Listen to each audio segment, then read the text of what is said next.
And I'm going to talk a little bit today about supply chain transparency. And why do I care about that issue as an individual who's worked predominantly on the issue of forced labor and slavery in supply chains? I'm really hoping that my comments will be about 20 minutes, and then we can open up for the last 10 minutes for discussion. I'm really taking to heart what Phil said here. I'm hoping that this can be a conversation. We can ask questions. You can challenge what I'm saying, and making sure that we're getting as much from each other as possible. So a little bit about who I am. I'm here from the United States for the next 2 years to work on a project with the European Commission to focus specifically on engaging the private sector on the issue of human trafficking. I also have taught a course on sustainable supply chain management at the University of San Francisco, predominantly looking at how the private sector can respond to these issues in what I call an age of transparency. And I'll talk about two trends predominantly today that I feel like are pushing the transparency initiative in supply chains. One being the advancement in technology, and the other being the increased regulatory environment that we're working in globally around increased disclosure for supply chain issues. First and foremost on the issue of slavery, but increasingly we're seeing in other areas as well.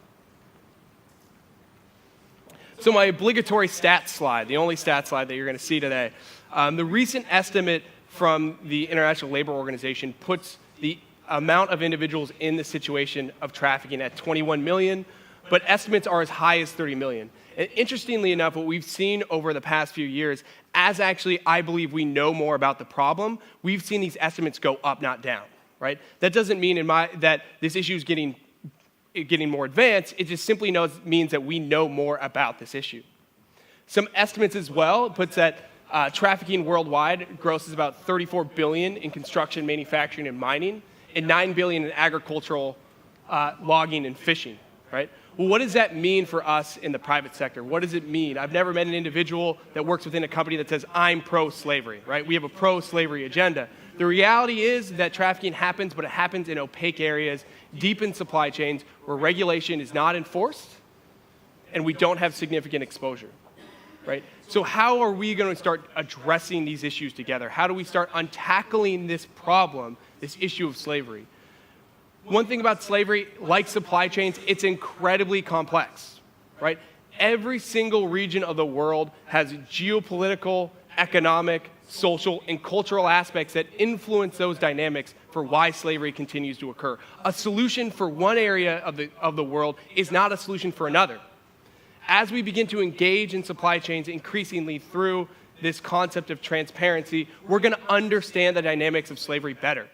We're going to understand what solutions work. We're going to figure out where those interventions actually can really address the problem. And that's why I'm passionate about this topic. That's why I believe supply chain transparency in the world today is going to lead to better approaches to addressing trafficking, because we're going to know better what issues work and what solutions can actually really scale to be the interventions that we believe they can be.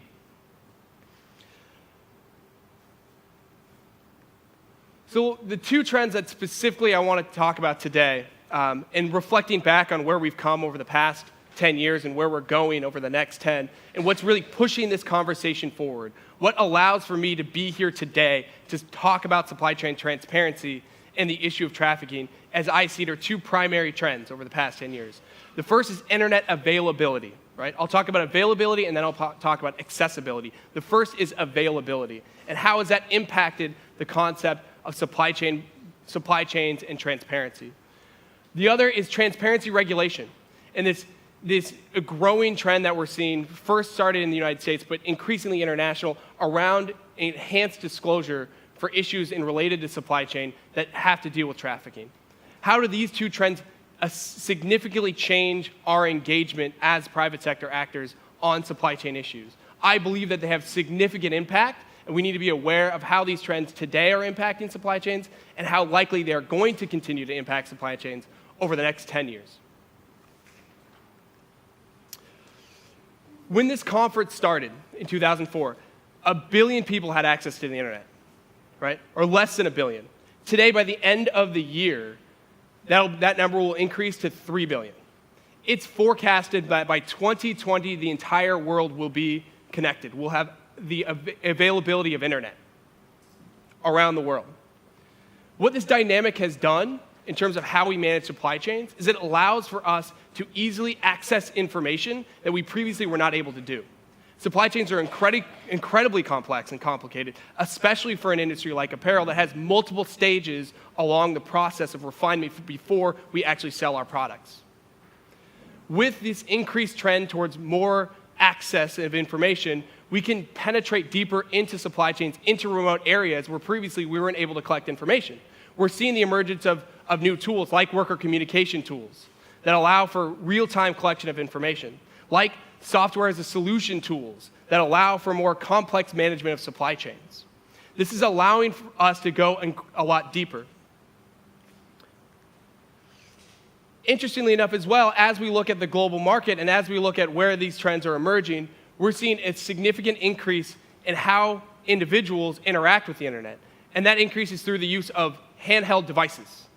So the majority of the world, especially in the developing world, are accessing the internet or accessing communication tools through handheld devices.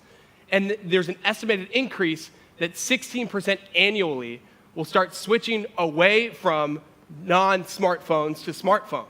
With a 16% annual increase, about half the market by 2017 globally will be on smart devices. What does that mean? That means we can do things creatively that we previously didn't do, like worker communication, like two-way applications, be able to collect information in real time. That's going to make us smarter on what interventions work and what don't. The next concept I want to talk about is the transparency regulation and what I'm calling the transparency meme, right? So when I say meme, you might think of an angry cat with a funny statement, right? This is what we think of culturally as memes today, these photos that we receive in our inbox or that we see in our Facebook feed that have hilarious captions or ironic captions of an animal that might be doing something that's more of a human characteristic, right? It lightens our day. But that's not actually the origin of the meme, right? The origin of the meme was coined by an individual named Ricardo Dawkins in 1976 in his book called The Selfish Gene. What Ricardo Dawkins compared was the properties of an idea with the properties of a gene. What he essentially said was similar to genes, ideas and behaviors can be replicated through a process of imitation. So I might have an idea one day, that's going to spun off into somebody else who's going to imitate that idea, and they're going to evolve it. They're going to enhance it, similar to a gene. So what is that transparency meme? What am I talking about when I say the transparency meme? Well, specifically what I'm talking about is this transparency concept in terms of regulatory disclosure in relation to supply chain issues. It started to emerge in 2010, but you can actually track the origins of this meme farther back to Sarbanes-Oxley, which is a United States regulation that requires increased disclosure of financial information, as well as other consumer protection laws, right? And what this meme is two different forms of legislation that were introduced and passed in 2010. The first one is the California Transparency and Supply Chain Act, which we worked quite extensively on in California, also known as SB 657, which is the specific number of the law. What it mandated is disclosure within 5 specific areas for companies that do 100 million gross receipts and are considered as manufacturers or retail sellers. I'm sure a lot of you brands in the room are familiar with this law and what the implications of it are. It affected between 3,500 and 6,000 companies. The significance of this law, as well, is that it did not discriminate against consumer to business and business to business companies.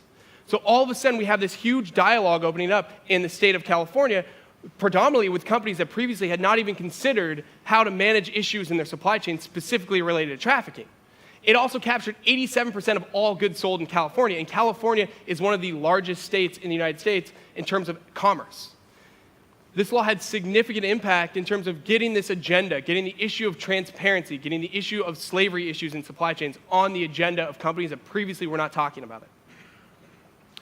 The other example of this transparency meme that we saw emerge in 2010 was a specific section of Dodd-Frank. Dodd-Frank was a comprehensive legislation in the US that had to do with regulating the financial industry. This section, 1502, specifically dealt with what was coined or defined as a conflict mineral. And what it requires is any company that is filing with the SEC, estimated 6,000 companies, need to specify if they have a mineral that could be a conflict mineral in their production process at any stage. They need to disclose what specifically monitoring process they're going through to ensure that that conflict mineral does not end up in their final product that's sold to consumers. Not only did this affect 6,000 companies that are filing with the SEC, the Security and Exchange Commission, it also affected an estimated 28,000 direct suppliers. And these individuals were not necessarily operational in the United States. Because what this law mandated is that if you have a conflict mineral, or what would be a conflict mineral, you need to disclose how you're auditing your direct suppliers to ensure that this conflict mineral is not ending up in your product. So we look at these two examples of the transparency meme, this idea of transparency, this idea of corporate disclosure, and there are a few key properties that we can identify. One, they mandate disclosure. They're not necessarily necessitating specific action. They're not saying you have to do X or you have to do Y. They're simply stating that you need to disclose what it is specifically that you're doing about the issue. They force a new conversation. A lot of you in the room, obviously, as brands that care about this issue, you probably engage your supply chain managers. You have a sourcing office. You have a procurement office that's been educated and is aware of sustainability issues. That might not have been the common practice for most companies. So you see this overwhelming engagement increasingly with new industries that now have to consider what it means for our supply chain managers, the individuals making the purchasing decisions. How are we engaging and talking with them about these issues? And finally, it's a market approach. And what I mean by that is that although the California law was specific to California companies doing business in California, it can extend internationally. It can extend globally. The jurisdiction is only within California, but it also impacts companies on a global market.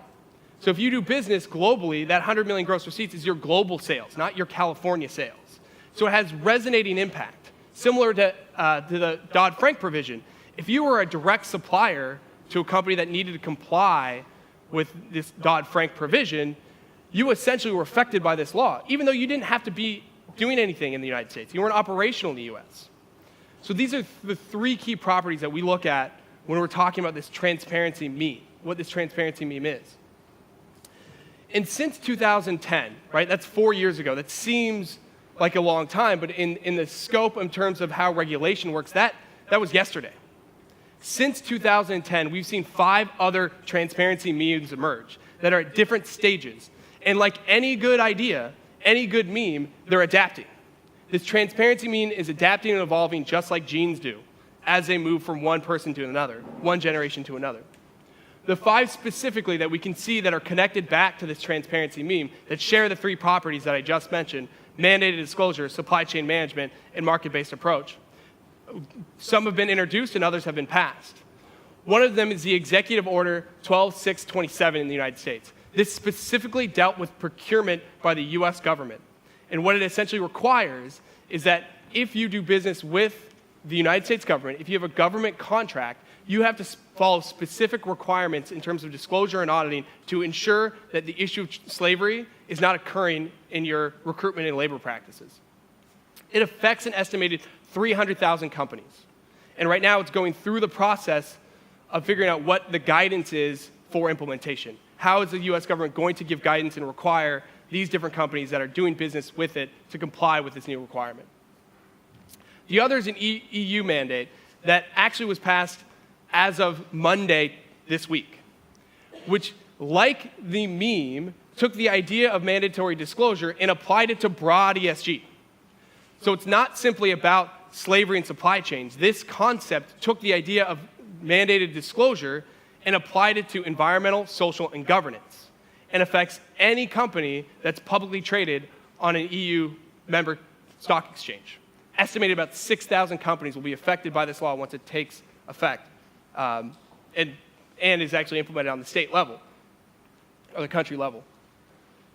So it took this concept of disclosure and now has applied it to broad ESG-related issues. There's others that have been introduced. There's a federal bill in the United States, HR 4842, which imitates the idea of the California law but requires any company, essentially, doing business in the United States to comply. There's also been this government contracting requirement in Australia that's been introduced that essentially the Australian government would manage a banned list of companies that have documented instances of issues in their supply chain.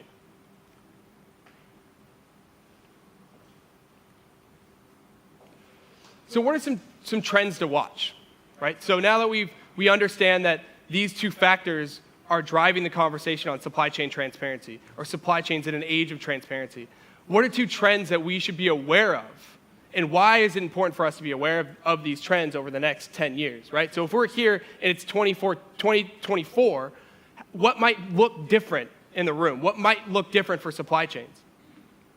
Well, one is that even though increasingly the internet is available, it's still not necessarily accessible, right? The cost is still very prohibitive for individuals in the bottom of the pyramid, right? They might not be able to access data plans. Well, we're increasingly seeing individuals, specifically cell phone providers, shift to low data options, low cost options. So that now, as an age of availability, now we can actually access. So we can access information on a global scale because individuals who might live on less than $2 a day can actually afford a cell phone. They can actually afford data plans. This will increasingly change the dynamics of supply chains for us as private sector individuals, because now not only can I access information, but I can actually communicate directly in ways I previously wasn't able to do. We're also what I would call seeing an arms race for commitment from consumers with Facebook and Google. They're investing billions of dollars on connecting the world through huge connectivity initiatives. And that ultimately is what will drive this conversation away into the entire world being connected by 2020. That forecast by 2020 is based on the fact that you have two of the largest companies in the world quickly investing in programs to connect everyone, because that's ultimately going to be beneficial to their business. The other thing that we need to be conscious of is that this meme, this transparency idea, this transparency regulation, is going to continue to adapt and evolve, right? The general principle of a meme is that it imitates others and improves upon itself. There's various initiatives already that I've heard of and am aware of that are taking the concept of mandatory disclosure, of supply chain management, and market-based approach and adapting it. So today you might be compliant with SB 657 in the United States. You might be preparing for the anti-slavery bill in the UK. But in 3 years, in 4 years, in 5 years, there's going to be new regulations that require more transparency or require a different type of transparency. Disclosure is going to look different. So what does that mean for us? What does that mean for us as a private sector? What I'd like to talk a little bit about now is how do we then start engaging these issues, right? If we agree or acknowledge that transparency in supply chains is going to be something that we need to focus on over the next 10 years because of technology and because of the change in the regulatory environment, what might be the ways in which we should respond, or why should we respond? Right? And some of this, as apparel sector, you're fairly advanced from other sectors in terms of really dealing with these issues. And these are broad issues. This isn't something that applies solely to the apparel. It applies to every company doing business in the globe. But these are three specific things that we need to think about as the private sector is changing. The first is moving beyond tier one, right? So that final stage of production, we generally have a good sense of understanding of what it looks like for us at that final stage of manufacture, our direct contractors, right? The individuals that are we're directly engaging. But as technology penetrates more remote areas previously inaccessible, we're going to see an increased ability to collect information on second tier, third tier, indirect suppliers, indirect spend, right? That ability to collect that information is going to allow us to really understand these issues to increased degree and know what interventions work and which don't. Increasingly, these regulations require and will continue to require information beyond the direct suppliers.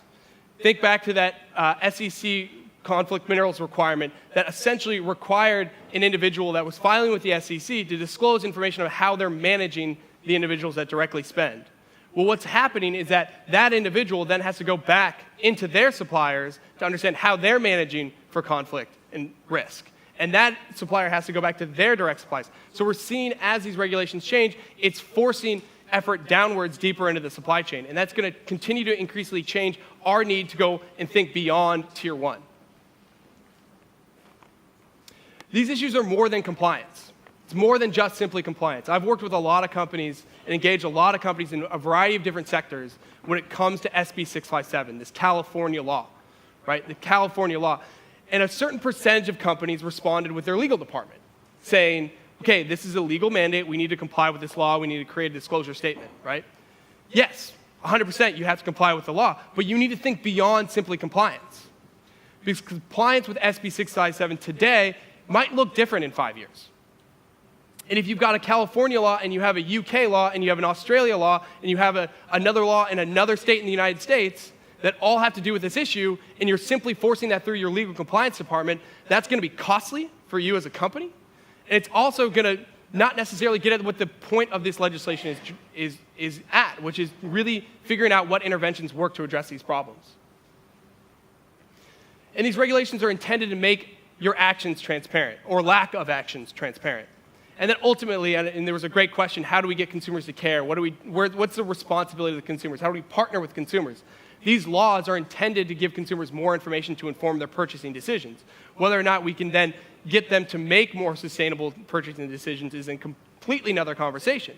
But what these regulations are doing is they're making that information available and accessible to consumers who then, theoretically, could choose to support your practices. The third is, how is this concept of transparency going to reshape competition for companies, for the private sector, right? Increasingly, there's an entire industry that has to do with supply chain management, software as a solution. There's an estimated 44% growth from 2012 to 2016 for software as a solution tools for supply chain managers, right? And these are holistic tools that help you manage risk. They help you manage all of your various supply chains. That increased market is going to ultimately lead to a decrease in competition. It's going to decrease in cost. So that sustainable, responsible supply chain management tools and practices are going to decrease, which means that we can do it more effectively. If we have the right tools, if we have the right systems in place, because the cost is going to decrease, we can essentially manage our risk better, more holistically, in a way that's going to respond in real time to the dynamics of our industry. The second is that regulations will change how industries and companies interact with each other, right? If an entire industry is required to provide additional information on their supply chain or on their first tier, second tier, third tier, that's going to drastically shift how, as an industry, we engage and how we look at what competition means. You know, an emerging trend that we're seeing is that supplier lists are no longer perceived as intellectual property, and I don't think they should be in an age of transparency. If that is your intellectual property, if that's your only comparative advantage, is your supplier list, you're in trouble. You need to rethink your entire business. Because in an age of transparency, whether it's through regulatory requirements of disclosure of more information, or it's through third-party information collection that's available because of technology, your supplier list is not going to be the thing that makes you competitive anymore.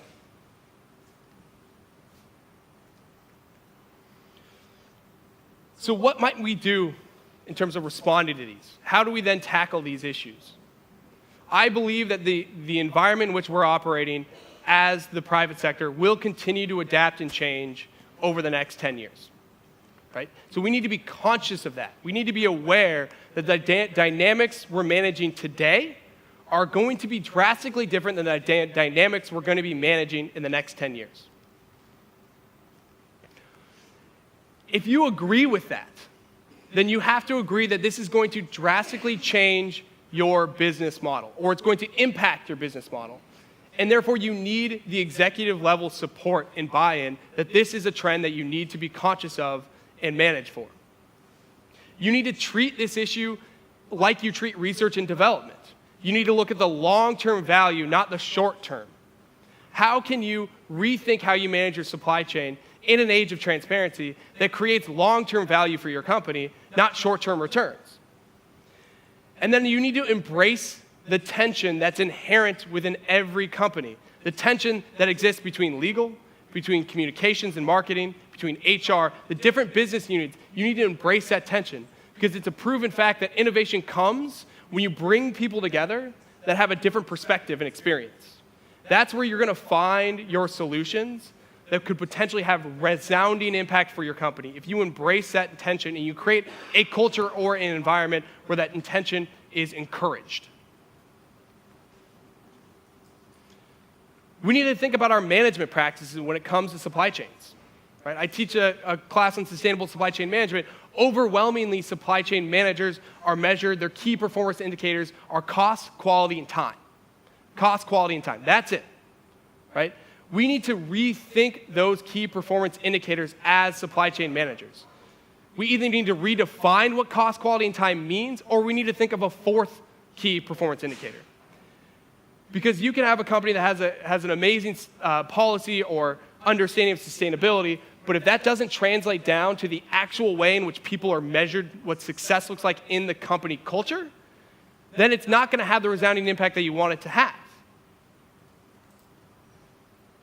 And we need to look at supply chains in a way that creates a comparative strength for our company. Too often today, and a lot of companies look at their supply chains where they reduce their costs, where they get their margin by reducing their costs, they reduce their costs, they reduce their costs. We need to think about how, as we get into an increased competitive environment and as more information is accessible for supply chains, how do we create a value add? How does our supply chain create a value to our company, not simply operate in the area that reduces our cost? And finally today, in my opinion, we need to favor honesty over perfection. I'm not going to get up here and say that I believe there's a panacea for trafficking. I'm not going to get up here and say that I believe that we can end slavery. I think the reality is that slavery will continue to exist in a world today, and we have to accept the fact that supply chains are never going to be perfect. They're dynamic, and they change and they adapt. The challenge for us as the private sector, as individuals engaging the private sector, is to think about how do we manage that challenge? How do we favor honesty over perfection? How do we communicate directly with our consumers that says, look, we're not perfect, but we're benchmarking and we're improving, right? The challenge with the industry is what's inherent to every challenge, which is that it's going to change and adapt. Your solution in one country or in one region is not going to be your solution in 10 years. It's going to have to evolve and change. And then how do we think of risk forecasting, right?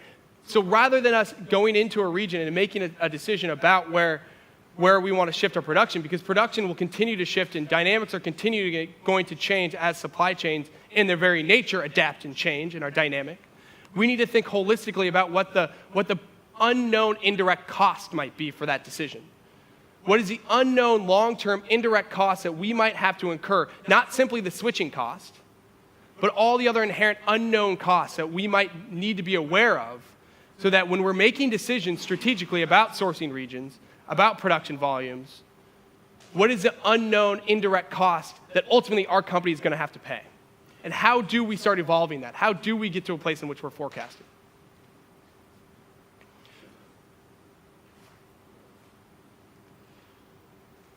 Finally, before I open up to discussion and challenge what I'm saying, please, this is an incredibly challenging issue, right? And there's a lot that we need to be aware of, and there's a constantly changing dynamics.